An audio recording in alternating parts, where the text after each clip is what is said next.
All right, ladies and gentlemen, it is that time again. Actually, it's a little past that time again. Had a couple of issues had to get taken care of, and now we are.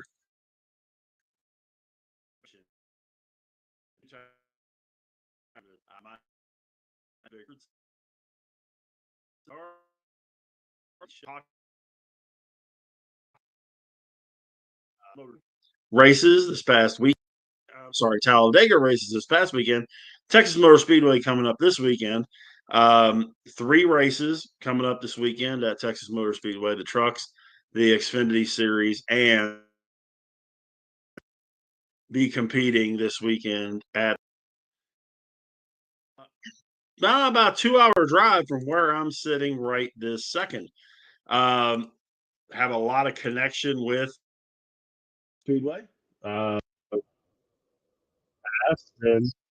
lots of connections up there with those guys. Have had a lot of good times up at that track, and it's definitely, if you get a chance to go there, you need to. Unfortunately, they only have one race a year now. They used to have two until I believe 2022 was when they went to one. They even had one of the playoff races there. So um, we'll get into that here in just a little bit. But this weekend at Talladega, honestly, a very uneventful weekend. Usually you get on these big super speedways, you have a big wreck, particularly near the end of the race, wipes out in a huge chunk of the crowd, and you end up with a bunch of sheet metal running around the track. Not the case this week. Very surprised actually that was what happened. Austin Hill ends up winning the race after a late yellow. Austin Hill comes in first, Jeb Burton second, Jesse Love third, Justin Allgaier fourth. Matt DiBenedetto, his best finish in quite a while, comes in fifth. Anthony Alfredo, we talked about him last week. Remember, I was talking about he had to get himself back on track? Well, a top 10 finish will do that for you. He came in sixth. Blaine Perkins seventh. Harrison Burton in eighth. Sheldon Creed ninth. Daniel Dye in 10th. Leland Honeyman, another nice finish in 13th. A couple of disappointing finishes, though, for some of these guys. And a lot of it had to do with some wrecks. There were wrecks. It's just that there were only a few, and they didn't involve a ton of cars. Parker Retzlaff ends up last. William Sawalich goes in 37th. Ryan Sieg, 36th. Eric Almirola comes in 33rd. Sammy Smith was 31st. He was still running, but he comes in 31st. Brandon Jones, 28th.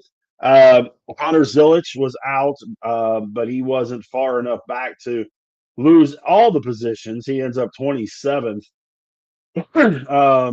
Just some really weird stuff for Talladega. I mean, you see the guys running 2 wide, 3 wide, you expect that, no big issue. You see, nose to tail, green flag pit stops, things of that nature. Again, no big issue. The bump drafting though was much more. I guess the best word would be cautious this time, which is really kind of weird. Especially when you get close to the end of the race, because you had a lot of cars that really could have won this race. There was probably 10 to 12 cars that really had the ability to win this race. And I was really disappointed that we didn't have more bump drafting, things of that nature. But it was a good race. It was just, for Talladega, it was boring. And I know they're going 175 miles an hour. I get it. But for Talladega, it was a boring race. Normal circumstances at Talladega, it's a lot more exciting. And I don't just mean the wrecks. I had a few people hit me up with that. Man, I watched the race, expecting to see these wrecks and everything. And the wrecks didn't happen. Boring race on Saturday and Sunday. Okay, guys. if you watch NASCAR strictly for the wrecks, there's a little bit wrong with you.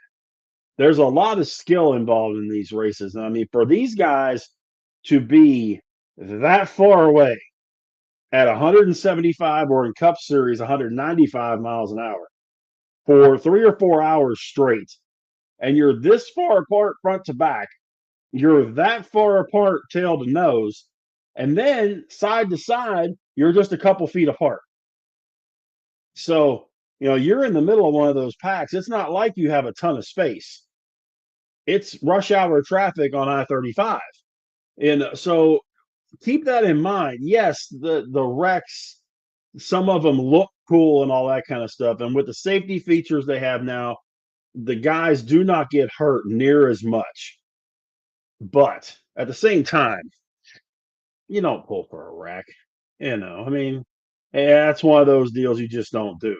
But at the same time, I know a lot of people watch NASCAR simply for the wrecks, particularly these races on the super speedways. But with the win this week, that does give Austin Hill um, his third win of the season. So now he has three. Allgaier has two. Jesse Love, Connor Zilic, Brandon Jones, Sammy Smith, and Eric Almirola all have one. So that gives you 4, 5, 7 guys that locked into the playoffs. Sam Mayer is the 8th man in on points. Carson Quapple, 9. Jeb Burton, 10. Sheldon Creed, 11. Ryan C., 12. Harrison Burton, 13. Daniel Dye, 14. His first season in Xfinity. Nick Sanchez, also his first season in Xfinity. Is next. Taylor Gray, same song, next verse, and Dean Thompson round out that top 16. So, and it's close. I mean, it's pretty close in points. Sam Mayer has a nice lead over Carson Quapple. Carson Quapple's got a 15-point lead over Jeb Burton. That's it. So, there's a lot of points to be gotten, of course, between now and the end of the season. And it's gonna be fun. It really will be for the next several months. Cup Series race kind of ended up the same way, and I was really disappointed. And we'll talk about what happened after the race in just a minute. Excuse me.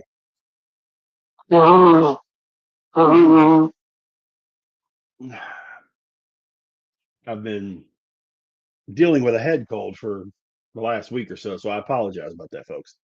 Um, but at the same time, the Cup race, starts out. You have a first timer on the pole, first pole career for Zane Smith. So congrats to him. Kyle Busch on the outside of row one. Joey Logano, Ryan Preece, Austin Dillon, Chris Buescher, Austin Cindric, Josh Berry, Ryan Blaney, and Ty Gibbs round out the top 10 in qualifying. And you're going 4 wide. Talladega is a really wide track too, so you can go 4 wide on a lot of the track and not have a major issue. Do you have to be ultra careful? Yeah. Someone gets loose or gets bump drafted the wrong way, big issues can happen. But if they're running standard nose to tail, doing their thing, they can go 4 wide across most of the track and not have an issue. They're 14 laps. Now, this is a 188 lap race. You're 10% of the way through, and you're already saving fuel. You got to remember, this is a 2.66 mile track. You run out of gas just past this entrance of pit road, you're not making it back. So, you've got to be able to check your fuel mileage at the same time. A lot of guys slowing down, which of course slowed the field down. Fords were trying to control the tempo, and a lot of them were up front. But then there's also a lot of guys that like to hang out in the back until later, including Kyle Larson, Ross Chastain, AJ Allmendinger. Kyle Larson, who at super speedways, he just does not. That's just not his cup of tea, man. He just, for whatever reason, especially at Daytona, it just doesn't work. Lap 28, Toyotas pick up the pace. Chase Briscoe um, starts making these other cars start using some fuel. So 6 Toyotas get to the front of the field. Lap 41, green flag pit stops. And Chase Briscoe stalls in his pit stall. Of all the things that have happened, there's a lot of crazy things that can happen. Trust me, we've talked about it. But in this case, he stalls, goes from leading the pack to the back of the pack. The one thing you got to understand, though, about a race like Talladega or Daytona or even Atlanta now, the lead and the tail of the pack is about a second apart, maybe a second and a half. So it's not like when you're running at Darlington last week where you could have a 4 or 5 second lead on second place. That's not happening at Talladega. No way, no how. You're only not going to have a 4 or 5 second lead on anybody unless you're lapping them. So you really have to, be looking at that. Also, you got to be careful about those wrecks, and when they're starting to go down pit road on lap 44 with the second wave of cars, the Fords were all planning to pit under green. Kyle Busch and Brad Keselowski get together because he doesn't slow down enough at the entrance of pit road, hits the brakes, causes Kyle to hit him, which spins Keselowski and tears him up. In the process of all this, Keselowski clips Ryan Blaney, and then Alex Bowman gets involved in this. Blaney's car is cooked. Ends up with a toe link issue. And looking at the cars, you wouldn't think Ryan Blaney was done, but he was done. Toe link was cooked, and he just could not get out of the garage. Busch and Bowman had a little bit of cosmetic damage, didn't spin. But Kyle was talking about he had a steering issue that they fixed the next time he was on pit road. Keselowski's car, done for the day. So Ryan Blaney's got 4 DNFs this season. 4 DNFs through 10 races. That's not good. It's not good at all. So we get to lap 52, and if you wanted to see a testimony for the safer barrier, watch lap 52. Christopher Bell and Chris Buescher spin to the inside. Christopher Bell hit almost head on to the safer barrier. It bounced him all the way back onto the track. Drops the flag. No, drops the net, sorry, on his window. All good. So, Denny Hamlin was pushing Christopher Bell, who was leading in the outside lane. Buescher was leading the inside. And when Hamlin bumped him, this is his teammate, when Hamlin bumped him, caused Bell to spin, he took Buescher with him, and they were both done for the day. Buescher's car didn't take near the damage that Bell's did, but they were both done. So Denny Hamlin takes the lead at lap 57, 3 laps to go in stage 1. And, he was there to start whenever they restarted. But Kyle Larson ends up actually winning stage 1, his first ever stage win at Talladega. William Byron second, Ricky Stenhouse Jr. third, Chase Elliott fourth, Bubba Wallace fifth, Denny Hamlin sixth, AJ Allmendinger 7th, Cody Ware 8th, Riley Herbst 9th, and Justin Haley in 10th. So, it's definitely a lot of Hendrick. You had 3 Hendrick drivers up in there. You also, between 2311 and Joe Gibbs, you had a lot of Toyota up front at the end of stage 1. William Byron's out in front right after the green on lap 68, start of lap 2. Anthony Alfredo stayed out during the stage break. So pit strategies, some guys came in and got that gas a little early. Some guys came a little later, closer to the end of the stage. Alfredo was one of those guys, and he ran up front for quite a while in this race. And I say up front, he led for a little bit, ran the top 5 for a large chunk of it. But the Chevrolets stay up front. We're at lap 84. Chastain and Alfredo are up front. BJ McLeod ends up out of the race. His engine just gave out on him. And then at lap 101, Kyle Busch pits because he's got a vibration. Anthony Alfredo pits from the front of the race for gas. So green flag stops. You got 19 laps left to go in stage two. Everybody's going to be coming down for green flag stops shortly. Two penalties amongst the first round of green flag stops this time. Chase Elliott for speeding, Shane Van Gisbergen for being too fast entering. So from the next group, Daniel Suarez got penalized for too fast entering. And on top of that, he missed his pit stop. So he had to back up. It just was not a good start to the day for Daniel Suarez. By the way, Dr. Pepper Zero Sugar Blackberry, I strongly recommend. But we get to lap 113. John Hunter Nemechek spins coming off pit road. Didn't hit anything? Anybody? Stay green. Okay. We finished stage two. Bubba Wallace wins stage two. Austin Cindric was, for whatever reason, not allowing the second lane to build up. And Joey Logano, his teammate, was not real happy. If you get a chance to listen to that, make sure the kids aren't around because there were a few choice words thrown around by Joey Logano on that one. But stage two, Bubba Wallace, Joey Logano, Kyle Larson, Carson Hocevar, Austin Cindric, Josh Berry, Ryan Preece, Tyler Reddick, Todd Gilliland, and the pole sitter, Zane Smith. So the top five, when we come back out, starts stage three. And we've got Toyotas out front. Gibbs is leading Hamlin and Herbst. Joey Logano is, I mean, his car he's being real aggressive, which was good because he had that kind of a car. Lap 160, final pit stops are coming. 28 laps left. Toyotas are still leading.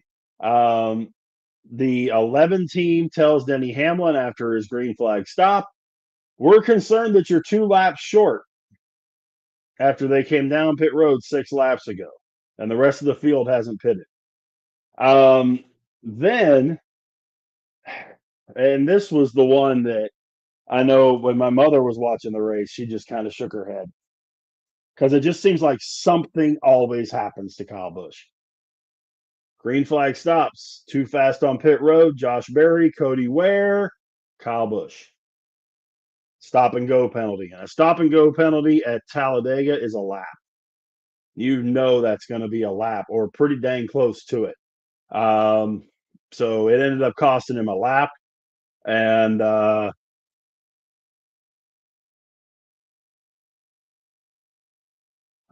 so, you know, it was one of those deals that he has had something happen. It's been, what is it, 60 something races now since Kyle Busch has won. He had a car to win this race. He could have very easily won this race until that happened. He was one of those ones that had the car to win it. So lap 175, you got 13 laps left. Austin Cindric leads the Hendrick Chevys. After the later stopping cars were able to stay ahead of the early stopping cars. So you know you've got Preece and Logano behind Cindric and Larson. All the manufacturers are all mixed up now. Denny Hamlin's at the back of the pack trying to save some fuel. They told him he needs a quarter lap more to make up at lap 180. Only 8 laps left. Really get into a really tight ebb and flow on these last 5 or 6 laps. No real anything in the last few laps. You had Cindric on the inside, Preece on the outside. Then you had Larson directly behind Cindric, William Byron directly behind Ryan Preece, and those 4 cars got across the finish line first. You know, Byron ended up pushing Preece. The way the results ended up at the checkered flag. Austin Cindric, Ryan Preece, Kyle Larson, William Byron, Joey Logano, Noah Gragson, Chase Elliott, Carson Hocevar, Alex Bowman, Bubba Wallace. But, and there's a big but on this one because Ryan Preece, and by the way, that was his career best finish. But um, Preece and Logano get DQ'd for spoiler violations after the race. Um, so um, officials found that the found unapproved shims in the rear spoiler area of Preece's number 60, and officials found that the 22 was in violation of the rule which covers spoiler braces used at speedway events. In essence, he was missing a rivet. It says all fasteners must be securely fastened at all times during an event. The Mustang was disqualified following inspection. One of the 18 bolts on the surface of the spoiler that connect to the base was found to be loose, and NASCAR penalized the team as a result. According to Team Penske, this was not intentional and happened throughout the course of the race event. Team Penske accepts the disqualification. Neither team is going to appeal this. Preece ends up 38th. Logano is 39th, ending what would have been a 40-point day for Preece and a 41-point day for Logano. So, yeah, RFK did not have a good day yesterday. Chris Buescher ends up 34th after that wreck. Brad Keselowski ends up 36th because of his wreck. So not a good day. Not a good day.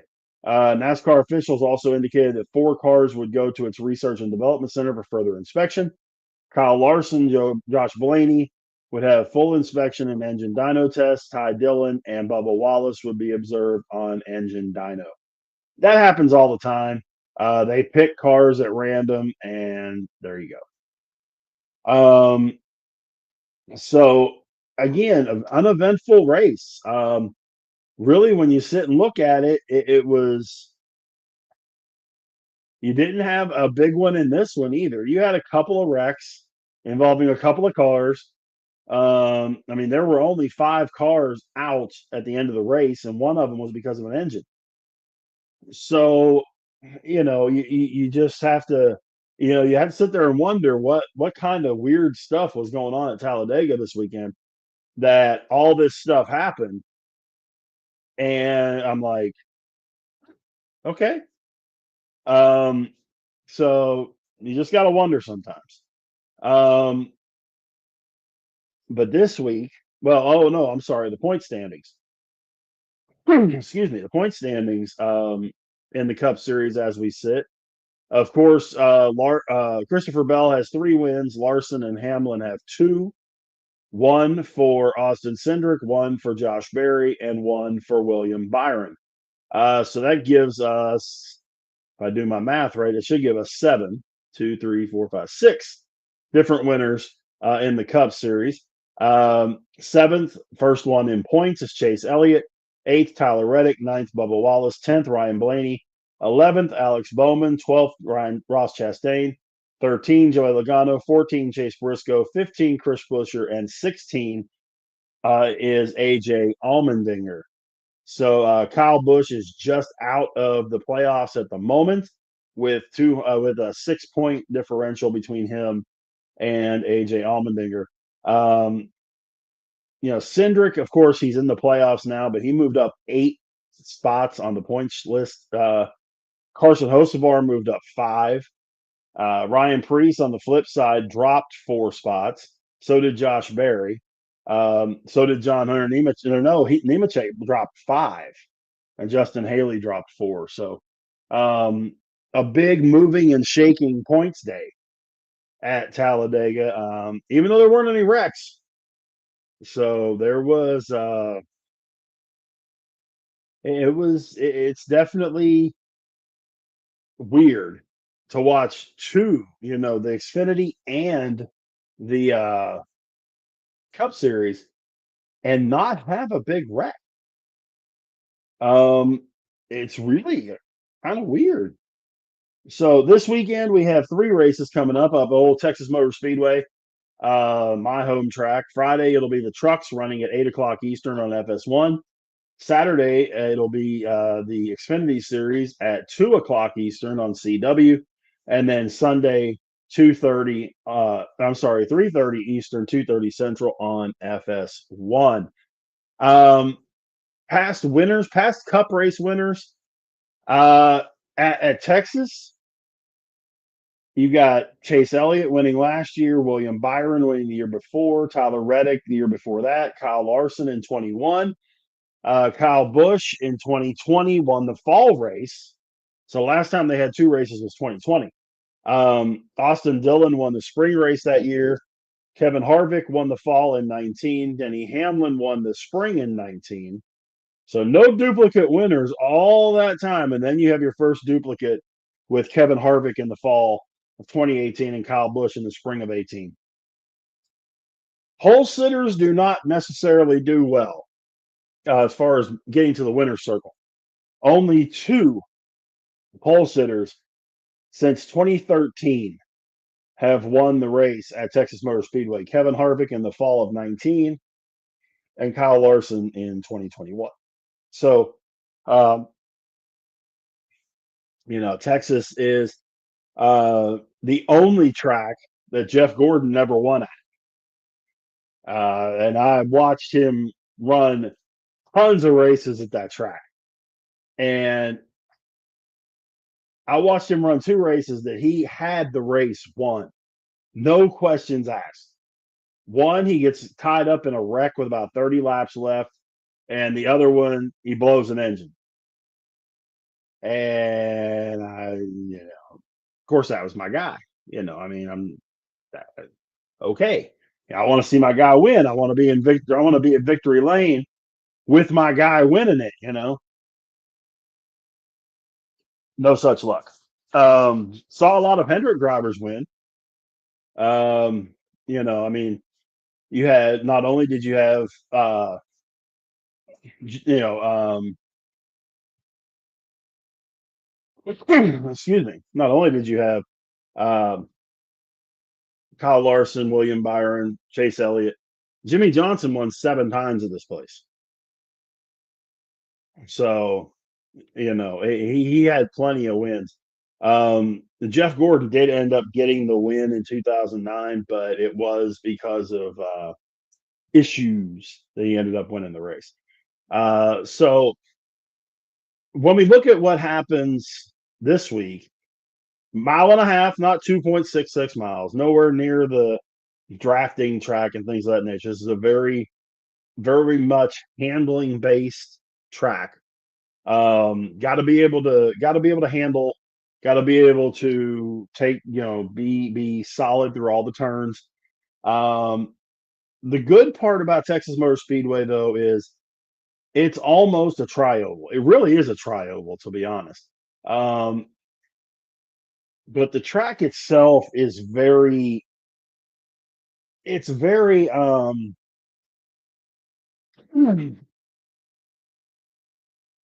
even. It's not like what you've had the last few tracks where you've had really high arcing straight or high arcing turns, not a lot of degree of banking. It's not flat by any stretch, but it doesn't have near the stuff like Talladega or Atlanta or Daytona or anything like that. Texas also, a lot of times you have to deal with the heat. Now, from what I've seen, it's going to be warm this weekend up there, but nothing like what they've had in the past. I have been up there for races where it was over 100 when the checkered flag dropped. Not supposed to be that bad this weekend. Supposed to be in the 90s, low 90s, high 80s. The trucks will have it made because it's a night race. It'll start in the daylight, but it's going to be a night race, and it's supposed to be in the 70s, so that should be plenty comfortable for that. The Xfinity and the Cup races, yeah, it's going to be warm. It's going to be warm. But when you're looking at these two races and the Cup race is only a 400-mile race, which it used to be 500. Now it's only 400, which also makes a little bit of a difference too. I mean, that last 100 miles is a little tough. But at the same time, when you're looking at the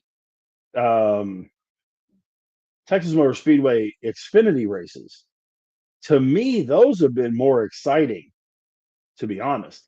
It's the Andes Frozen Custard 300, 200 laps, and it's going to be fun to watch. It really is. Um, so it's going to be fun to see what these guys do. And a lot of these guys, I think, are starting to feel some pressure. And I'm sure you're thinking, well, Rich, it's only 10 races in. I understand. I understand. It's only 10 races in. I get it. I do. But a lot of these guys, man, there's the pressure to compete, there's the pressure to do well, there's the pressure to finish. And this is one of those weeks that when you're watching the race, will they get separated? Yes. Will they run nose to tail? Probably not much. But at the same time, there's a lot of strategy involved. You'll see a lot of pit strategy. You'll see a lot of handling strategy. Every time they come into the pit, I guarantee it. Every time they come into the pit, you're going to see drivers adjusting their cars. You can bet your life on it. But at the same time, do I think that this is going to be one of those races we're going to see a, shall we say, non-traditional winner? No, I don't. I have not. I mean, when you look at the winners, the past winners at Texas, it's always been the big game. Except for Austin Dillon winning in 2020, you had one of the big, like, top 10 drivers um, winning the race. Whether it's Jimmy Johnson, Kyle Busch, Carl Edwards, Kevin Harvick, Kyle Larson, Chase Elliott, William Byron, whoever it is. You don't see a AJ Allmendinger or a Cody Ware or Josh Berry winning this race. No, sir, not happening. Which makes it a little difficult whenever you go to do your not your DraftKings, your DFS, and when you go to do your odds. Josh said there's too much racing in between the commercials. Um, I'm uh, I'm glad to see, and this is kind of be a weird statement because of what I do, but because I handle promotions and advertising for a radio station in Georgia. But at the same time, if you sit there and really think about it, okay, at least they don't do anymore what they did for until like I think it was like 2018, 2019, where they just went to commercial. They didn't do the side by side kind of deal where you could at least see what's going on. They just cut to commercial. And if something happened, you completely missed it. And that was never any fun because you could bet your bottom dollar they would go to commercial and there would be a wreck or something with somebody blowing engine, something. It so the side by side has been really a positive thing when it comes to broadcasting, particularly NASCAR. I'm not the biggest fan of it for like football and baseball and that kind of deal. But I guess it makes sense because you're really not going to miss much. But your odds for this weekend's race, the Cup race, Kyle Larson is your favorite at 3-1, Christopher Bell at 5-1, Denny Hamlin at 6-1, Ryan Blaney 6.5-1, William Byron at 7, Chase Elliott and Tyler Reddick are 10-1, Joey Logano's at 15, Alex Bowman is at 30, and Chase Briscoe is also at 30. Would I, if I was going after, because I know we always talk about DFS, and all those guys, with the exception Well, no, they're all going to be either upper or second tier when it comes to your salary cap. Um, so if you're looking for guys that are going to be a little bit lower, those lower two tiers, um, it's the same guys that we've been talking about. And if I would have done, this is the part that gets me because the way the race actually finished with those two disqualifications, and I can't believe I did this to myself. I didn't do what I did the week before. I have one. I have one of my DFS that I always take: Larson, Elliott, Byron. Always take those three. Okay. Then I've been taking Noah Gragson and Carson Hocevar. I would have had 2, 3, 4, 5, 6.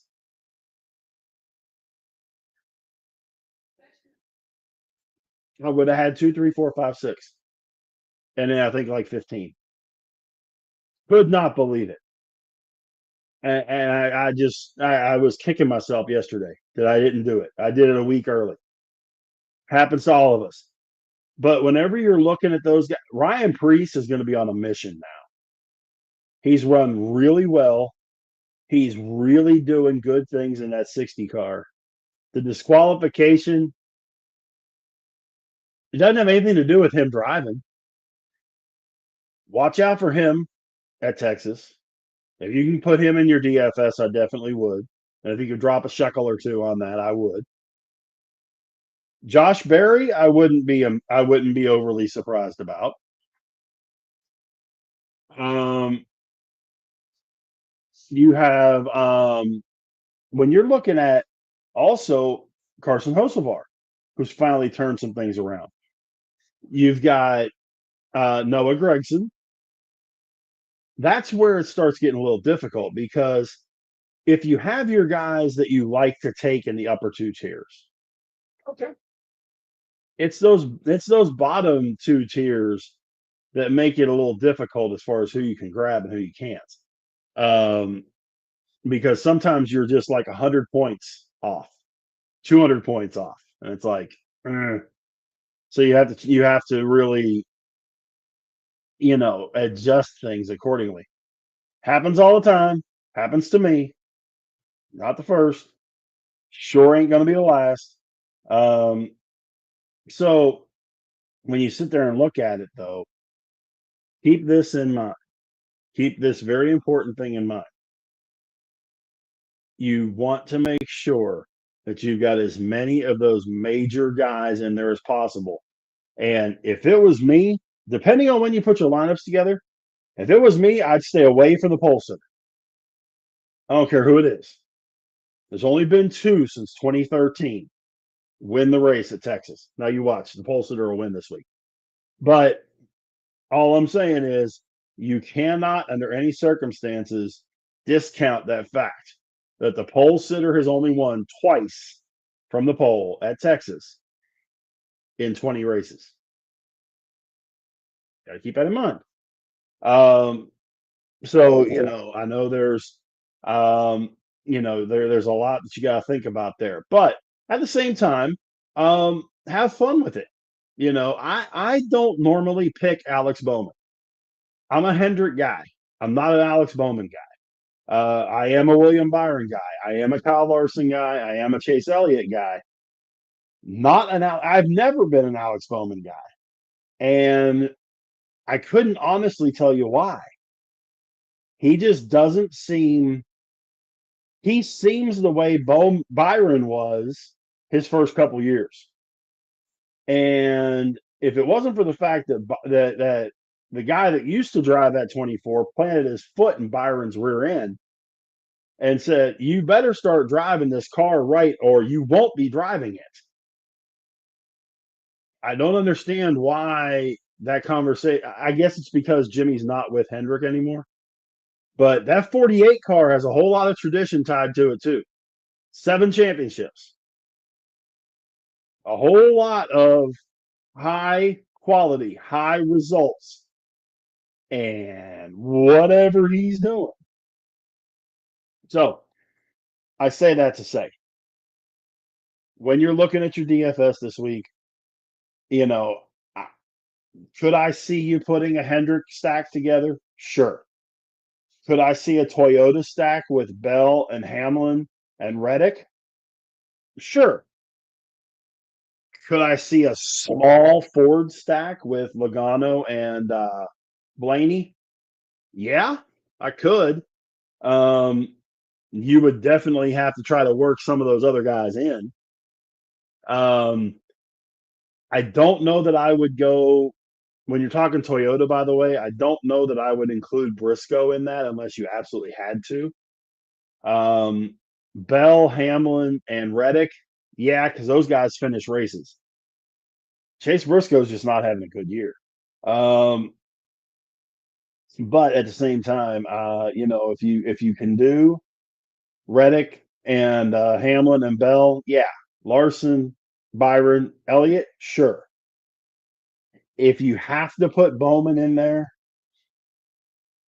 okay. I mean, I have seen Hendrick come in 1, 2, 3, 4 before, or four in the top five, or all four in they had all four in the top 10 this week. Um, could I see it? Sure.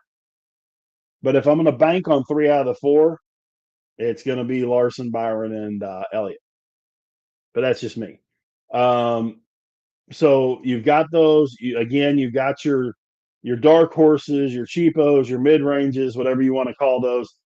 Hocevar, Priest, Gregson, um, Barry, guys like that. Yes, try to do as many of those as possible. Justin Haley is not bad to grab, and I know he's ultra cheap. Um, Cody Ware has been surprisingly good. He was surprisingly good yesterday. Um, he's been surprisingly good for a little bit. So I don't know. Take that into consideration. At the same time, just pay attention to what you're doing. And remember, that your winners in this race are the premier guys. Um, but you also win your money in your DFS and you win your contests with the lower tier guys. So it's a tough balance, but keep that in mind. Miami Grand Prix is this Sunday at 4 o'clock Eastern time. So that'll be running right at the same time as the Texas race. If I remember right, one is on Fox and one is on FS1. The Cup race is on FS1. But yeah, it's going to be a fun weekend to talk about next week. I apologize again for getting this thing started a little bit late tonight, but that's okay. And we will definitely be back next week, 7 o'clock Eastern and 6 o'clock Central Time, right here on Driving to the Top Productions. Tomorrow night's open mic night on the show or on the station, and God only knows who all is going to be involved with that. I'm sure there'll be a lot of draft talk going on with that. And then Wednesday night, myself and Adam do our Steel City Sports Talk show, talking Pittsburgh sports and whatever else that entails every Wednesday evening. So uh, be sure to check us out on that. Follow me on Twitter, Big Rich 8371, or on Facebook, just my name, Rich Richardson. Please send your questions, send your comments. Would love to have them, and I will definitely bring them up on the air as I get them, and we'll make you semi-famous.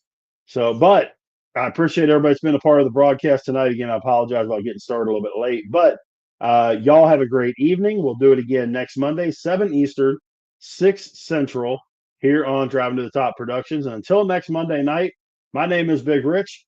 So long, everybody.